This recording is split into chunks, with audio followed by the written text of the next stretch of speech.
नमस्कार, स्वागत है आपका द जेके पेजेस में और मैं आयुषी। आज एआईसीसी जेके इंचार्ज श्रीमती रजनी पाटिल ने प्रेस वार्ता को संबोधित किया। नमस्कार मेरा मैं जम्मू कश्मीर का इसलिए मैंने दौरा किया क्योंकि यहाँ पे डीडीसी के चुनाव जो भारतीय जनता पार्टी की जो गवर्नमेंट है सेंट्रल, उन्होंने अचानक से डिक्लेयर कर दिए और मेरी सॉलिडारिटी दिखाने के लिए कि मैं हमारी जो पार्टी के अध्यक्ष और उनके सभी साथी चुनाव लड़ने में व्यस्त है। हालांकि ये लोकल चुनाव है, स्थानिक चुनाव है। स्थानिक चुनाव में बड़े दिल्ली के लोगों का कुछ काम ज़्यादा होता नहीं है, लेकिन मैं उनको सपोर्ट दिखाने के लिए एक दिन के लिए आई थी और हमारे लोगों को मिलने के लिए। एक तो कोविड के सिचुएशन में ये चुनाव गवर्नमेंट ने लिए है, मुझे लगता है कि बहुत ही गलत बात हुई क्योंकि बहुत सारे हमारे लीडर्स हैं जो चुनाव में थे वो कोविड से ग्रस्त है। आज भी आईसीयू में हमारे एक भूतपूर्व सांसद मदन लाल जी आईसीयू में है, उनका बेटा भी एडमिट है। बहुत सारे लोग हमारे एडमिटेड हैं। हमारी महिला कांग्रेस के अध्यक्ष को कोविड हुआ है, हमारे यूथ कांग्रेस के अध्यक्ष को कोविड हुआ है। तो ये ऐसे हालात में उन्होंने करने नहीं चाहिए थे, तो भी उन्होंने चुनाव लिए हैं। ऐसे अगर चुनाव वो ये लेते हैं तो मैं अपील करती हूँ और मैं आह्वान करती हूँ कि अगर ये चुनाव वो लेते हैं तो जल्द से जल्द असेंबली के भी चुनाव डिक्लेयर करें और असेंबली के चुनाव ले और यहाँ पे एक लोक नियुक्त सरकार हो जाए जम्मू कश्मीर में। ये उन्होंने करना चाहिए, ये हमारी मांग है। मैं यहाँ आने के बाद देख रही हूँ कि सिक्योरिटी का बहुत बड़ा प्रॉब्लम हमारे लोगों को, जो अध्यक्ष सहित हमारे सभी लोगों की सिक्योरिटी निकाल दी गई है। तो इस हालात में हमारे लोग कैसे चुनाव लड़ेंगे? जो आप पिक एंड चूज करके सिक्योरिटी देंगे और जो लोग विरोधी पार्टी के उनको सिक्योरिटी नहीं देंगे, जिनको खतरा है, जिनके लिए पहले सिक्योरिटी थी उनको 2 दिन पहले उनकी भी सिक्योरिटी निकाल दी है, तो उसके लिए भी हम अपील करते हैं कि वो सिक्योरिटी वापस देनी चाहिए। और दूसरी बात यह है कि ये इतने स्थानिक चुनाव में बीजेपी के एंटायर लीडरशिप और बीजेपी के एंटायर जो एक्टर एक्ट्रेसेस है वो यहाँ आई हैं। मुझे उनको एक ही सवाल पूछना है कि ऐसे हालात में अगर ये इतने अपने काबिलियत पे विश्वास रखते हैं तो क्यों उन्होंने इतने लोगों को दिल्ली से बुलाया?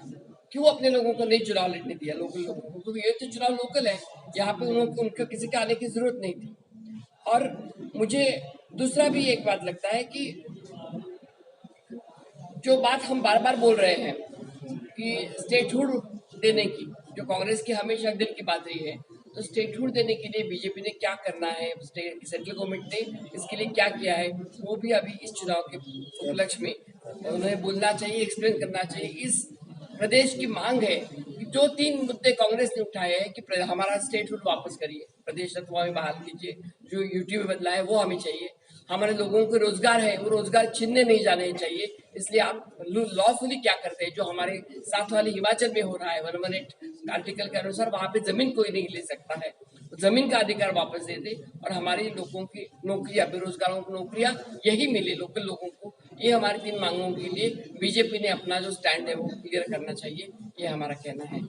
आपको मिलकर बहुत खुशी हुई, धन्यवाद। केंद्र से भारतीय जनता पार्टी की तरफ से बहुत सारे जो है स्टार प्रचारक है, स्मृति ईरानी, शाहनवाज हुसैन आए, अनुराग ठाकुर, सबके साथ हमने देखा कि बहुत स्पॉट जो था वो साथ में था। आप भी आई और खबरों के मुताबिक आपको सिर्फ एक डीएसओ, क्यों?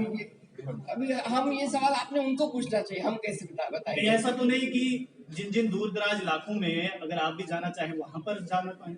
बिल्कुल, हम तो यही बोलेंगे कि इनकी इच्छा ही नहीं कि हमारी लीडरशिप आ जाए यहाँ पे, लेकिन हमने भी यही किया कि मीर साहब को कम से कम, हमारे जो प्रदेश अध्यक्ष है उनकी भी सिक्योरिटी उन्होंने निकाल दी है। इसका मतलब साफ है, उनका उद्देश्य साफ है कि उनको चाहिए कि हमारे कोई भी लोग घूमे नहीं और प्रचार न करें। नहीं साहब, आपसे सवाल है कि क्या आपकी जान को खतरा सिर्फ कश्मीर में है, जम्मू में नहीं? देखो, जान तो पहले अल्लाह ताला बचाता है, मगर सरकारों का फर्ज है। हमने लगातार लेफ्टिनेंट गवर्नर साहब को मिल के भी ये कहा, हमने कहा एक फार्मूला बनाइए, अगर नेशनल पार्टीज के ओहदेदार है वो देख लीजिए, डिफरेंट पार्टीज के एक्स एमएलए, एक्स मिनिस्टर, आज तो सारे एक्स हैं, आज कोई सिटिंग नहीं है। आप रूलिंग पार्टी के, दिल्ली में रूलिंग पार्टी के लोगों को वजारत रोड में अभी भी मिनिस्ट्रियल बंगलों में बिठा रखे हो और उनको Z+ सिक्योरिटी दे रहे हो, तो ये कौन सा नजरिया है कि उनको लिए सब कुछ अरेंज है और जो नेशनल पार्टी के दूसरे ओहदेदार हैं कांग्रेस पार्टी के, उनको आप बिल्कुल ही फैसिलिटेट नहीं कर रहे?